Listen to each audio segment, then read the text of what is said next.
Mga ka-safety, good morning sa inyong lahat. Nandito pala ko ngayon sa may Rosario, Cavite, dito sa may Padre Burgos. So ito yung pinakamalaking paggawa ng tuyo dito sa Cavite. So ngayon, ikutin natin yung buong paligid at kausapin natin yung may-ari. Tara. Puntahan mo si tita mo. Yun. Mga ka-safety, ito yung may-ari. Simpleng-simple na tao pero big time na ito dito sa Rosario, Cavite. So, tatanungin natin kung ilang taon na itong yung tuyuan dito. Bossing, ilang taon na itong tuyuan nyo? Mga Tagal na. Mga 12 years na. 12. Punta tayo. 12 years. So, yung mga suki nyo, taga saan yung kumukuha ng nyo dito, tuyo? Yan sa komisyonan sa Pandawan. Pandawan.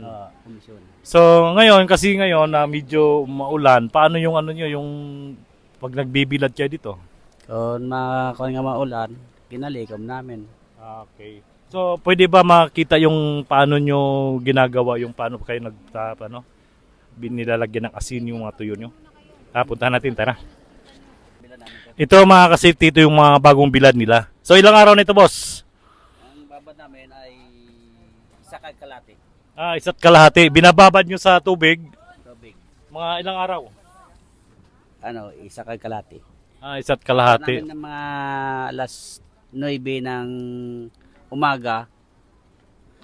Bilad namin mga alas 4 madaling araw.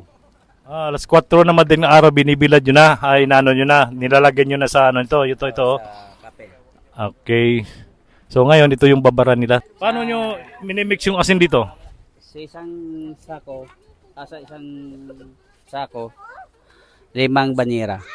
Sa isang sako, 5 banyera. Okay. Ang babad namin. So, bali pag natuyo na ito, mga ilang ilang crates kaya ito ang aabutin? 20 Ito kilos. lahat. Ito lahat 20 crates daw mga ka-safety Ito. Pag na ito, yung goods na ito, yung tuyong-tuyo na.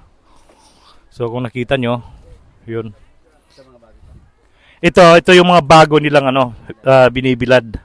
Mga isang araw pa lang ito. Wala pang isang araw. Wala pa. Kanina lang to madaling araw alas 4. Ito, kaninang madaling araw pala ito, alas 4. Ito. Masarap ito pag yung piniprito. Pag almusal. Ito mga ka-safety Hindi ba kayo nag-export dito, bossing? Sport din. Nag-export din pala sila dito. Okay. So, lang ito, isda, walang mga pusit. Bira lang po sit. Bira lang pusit pag may season na hulihan ng pusit. Okay. So ito mga ka-safety ang laki pala ng dito. Ito yung lugar ng Rosario, Cavite na malaking paggawa ng tuyo dito. Tingnan niyo lapad. Kung makita nyo.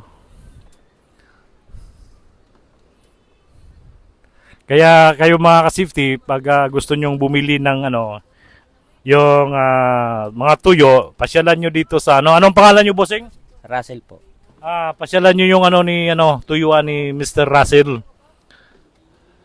Ito masarap ito kasi yung hindi ito maalat masyado, bossing Hindi marat 'yun. Tama lang yung alat nito. Talagang biruin mo 12 years, tatagal ba nung 12 years na ganito pag wala lang customer? Dami.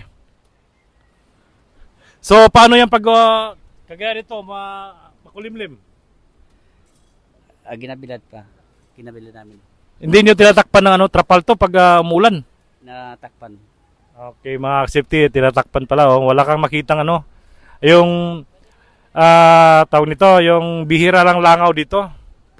Talagang malinis pagkagawa nila dito yung kung nakita nyo na doon yung asin nila, nakatambak yung asin nila. So, yun mga ka-safety. Sana kung sino man yung mga gustong bumili ng mga tuyo dito sa may Rosario, Cavite, sa Padre Burgos. So, pasyalan nito. Malapit na dito sa port. So, talagang fresh na fresh yung mga isda dito galing pa ng dagat.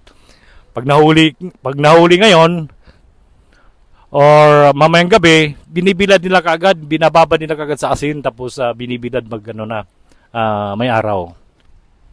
Ito mga ka-safety, ito patuyo na. Mamaya tatanggalin na nito. Pag tuloy-tuloy yung init. Pag tuloy-tuloy yung init, tatanggalin nila ito at ilalagay na sa crate, sa kahon. So, for ano na, delivery na. So, nakita nyo, lapad.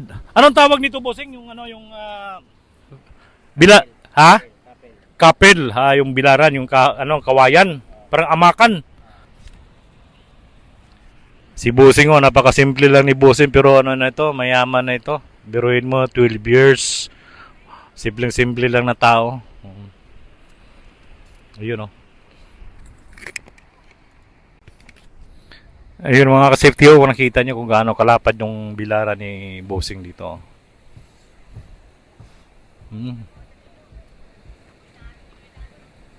Talagang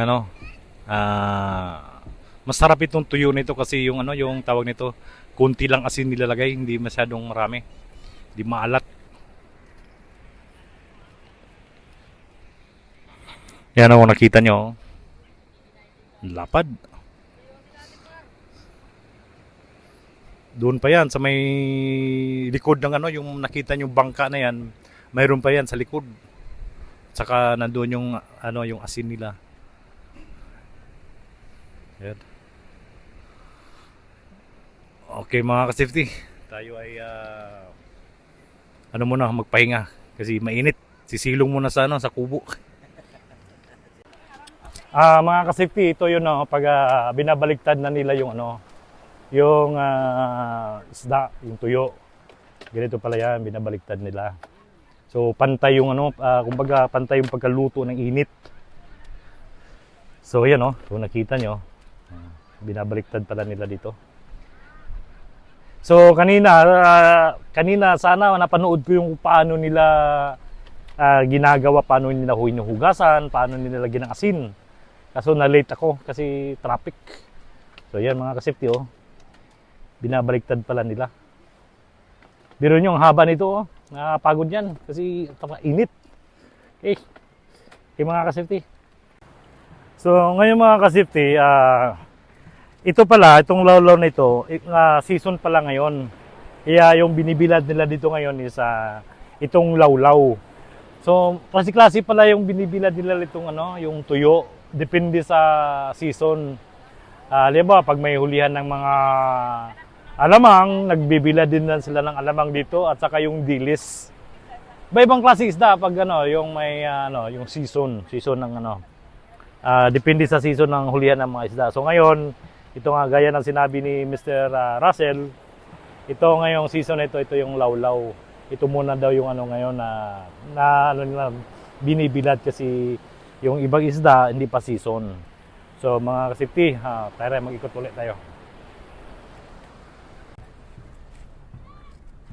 Ayaw man nila Mga ka-safety, ito pala, dalawang klase pala yung lawlaw. Ngayon ko lang nalaman. Ito pala, ito isang klaseng lawlaw. Ito kung nakita nyo, malapad. Ito yung pang-export. So ito yung, dito lang pang local nila. Ito. So ito yung pang-export at saka ito yung dito lang sa lokal. Ngayon ko lang nalaman na dalawang klase pala yung lawlaw. So ito, tingnan nyo kung anong pagkakaiba.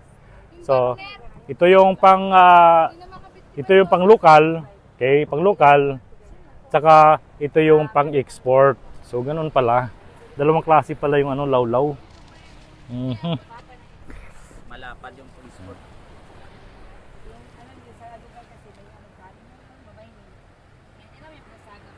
Ito pala mga ka-safety, mamayang hapon pala pag tinatanggal nito, tuyo na ito, isang customer lang pala itong kukuha nito, taga Tondo. Di-deliver daw nila sa Tondo. At saka doon sa likod, mayroon pa doon pala sa likod, yung mga bagong bilad. Okay? So ito, kung nakita nyo. At saka dito banda naman,